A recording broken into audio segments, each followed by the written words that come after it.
کیا واقعی رحمان علی اس ملک میں وزیر اعظم بن سکتا ہے؟ اور پاکستان میں آج تک کوئی وزیر اعظم اپنی ٹرم کیوں نہیں پوری کر سکا؟ اور ہم یہ بھی بات کریں گے کہ عمران خان کا مستقبل کیا ہے۔ آئیے چلتے ہیں ویڈیو کی طرف۔ یہ واقعہ 11 جولائی کو پشاور میں پیش آیا اور یہ پولیٹیکل اسٹنٹ کے لحاظ سے شاندار ہے۔ واقعہ کچھ یوں ہے کہ وزیر اعظم لیپ ٹاپ تقسیم کی تقریب میں موجود تھے۔ وہاں ایک رحمان علی نام کا نوجوان بھی تھا۔ نوجوان نے وزیر اعظم کو مخاطب ہو کر کہا، آج جن نوجوانوں کو آپ یہ لیپ ٹاپ دے رہے ہیں، کل کو یہ نوجوان آپ کی کرسی پر بیٹھیں گے۔ اب کوئی اور وزیر اعظم ہوتا تو شاید یہ بات سن کر مسکرا دیتا، لیکن وزیر اعظم شہباز شریف تو پھر شہباز شریف ہیں۔ آپ کو یاد ہوگا 2018 سے پہلے شہباز شریف وزیر اعلیٰ پنجاب ہوا کرتے تھے اور یہ اپنی اکثر تقاریر میں بڑے بڑے دعوے کیا کرتے تھے۔ اسی طرح ایک تقریب میں انہوں نے ایک دعویٰ کیا اور اس کے ساتھ یہ بھی کہا کہ اگر میری یہ بات پوری نہ ہو سکے تو میرا نام بدل دینا۔ اس وقت اپوزیشن لیڈر میاں محمود الرشید تھے۔ بعد ازاں وزیر اعظم صاحب کی یہ بات پوری نہ ہو سکی تو میاں محمود الرشید نے وزیر اعظم صاحب کی خواہش کے مطابق ان کا نام شہباز شریف سے شوباز شریف رکھ دیا۔ تو واپس آتے ہیں واقعے کی طرف۔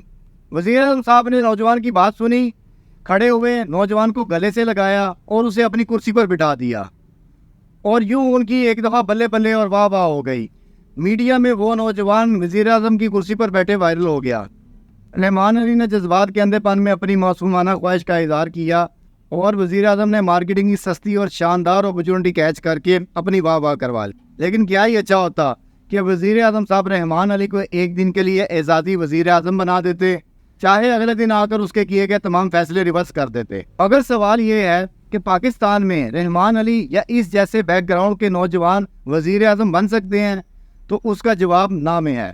پاکستان میں تمام سیاسی پارٹیاں نہیں جاگیریں اور جائیدادیں ہیں، اور ظاہری سی بات ہے جائیدادیں وراثتی انتقال میں اپنوں کو منتقل کی جاتی ہیں، نہ کہ غیروں کو۔ پاکستان کی کسی سیاسی جماعت میں ایسا سٹرکچر موجود نہیں ہے جس میں کوئی پڑھا لکھا یا محنتی نوجوان ترقی کرتا ہوا وزیر اعظم کی کرسی تک پہنچ سکے۔ آپ مسلم لیگ نون کی مثال ہی لے لیجئے۔ اس پارٹی میں جاوید ہاشمی ہو، چودھری نثار ہو، خواجہ آصف ہو، خواجہ سعد رفیق ہو، احسن اقبال ہو یا شاہد خاقان عباسی ہو، یہ تمام لوگ وزارت اعلیٰ اور وزارت عظمیٰ کی کرسی کا ڈیزائن دیکھتے دیکھتے بات قبروں کے ڈیزائن تک آ چکی ہے، لیکن ان کو اس کرسی پر بیٹھنا نصیب نہیں ہوا۔ ان میں صرف شاہد خاقان عباسی ہیں جو قسمت کے دھنی نکلے اور اس کرسی پر 10 ماہ بیٹھنے کا موقع مل گیا۔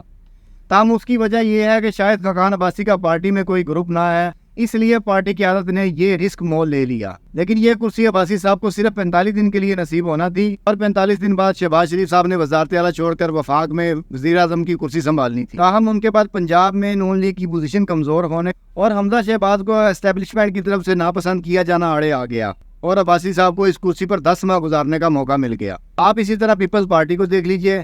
بلاول صاحب اب مکمل طور پر سیاست میں آ چکے ہیں، اور اب یہ پیپلز پارٹی کی طرف سے وزارت عظمیٰ کے امیدوار بھی ہیں۔ اس کے ساتھ ساتھ آصفہ بھٹو بھی ٹرینڈ ہو رہی ہیں، اور وہ بھی جلد آپ کو پارٹی کی باغ ڈور سنبھالتے نظر آئیں گی۔ لہٰذا یہ کرسیاں اور عہدے صرف اور صرف ان کے ہیں۔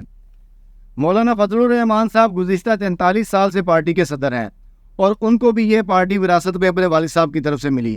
مولانا کے سمدی اس وقت گورنر KPK ہیں، اور ان کے صاحبزادے اسد الرحمان اس وقت کمیونیکیشن کے وزیر ہیں۔ لہٰذا یہ پارٹیاں سیاسی جماعتیں نہیں بلکہ فیکٹریاں اور جاگیریں ہیں، اور فیکٹریاں اور جاگیروں کو چلانے کے لیے غلام اور مزدور درکار ہوتے ہیں، لیڈرز نہیں۔ ملالہ یوسفزئی نے بھی وزیر اعظم پاکستان بننے کی خواہش کا اظہار کیا تھا، تاہم وہ جلد ہی سمجھ گئیں کہ ایسا برطانیہ میں تو ممکن ہے، پاکستان میں نہیں۔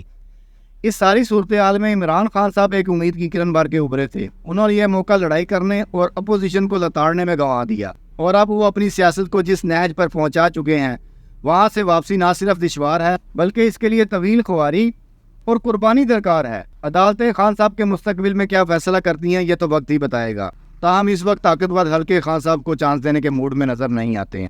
اور یہ کہ پاکستان میں آج تک کوئی وزیر اعظم اپنی ٹرم پوری کیوں نہیں کر سکا، تو میرا خیال ہے کہ اس کی ایک وجہ ہمارے سیاستدانوں کا اخلاقی طور پر مضبوط نہ ہونا اور ان کی ماضی کی غلطیاں ہیں۔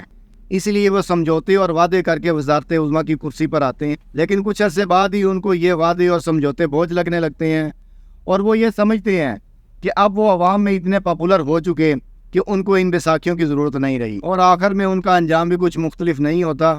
اس کی تازہ مثال خان صاحب ہیں۔ لیکن سوال یہ پیدا ہوتا ہے کہ آخر یہ جمہور ٹوٹے گا کیسے؟ تو اس کا سادہ سا جواب ہے کہ پرفارمنس اور صرف پرفارمنس۔ یہ عوام صرف پرفارمنس کی بھوکی ہے، اور جو کوئی بھی اس ملک کو ٹریک پر لے آیا وہ اس ملک کا ہیرو ہوگا۔ ملتے ہیں اگلی ویڈیو میں، اللہ حافظ۔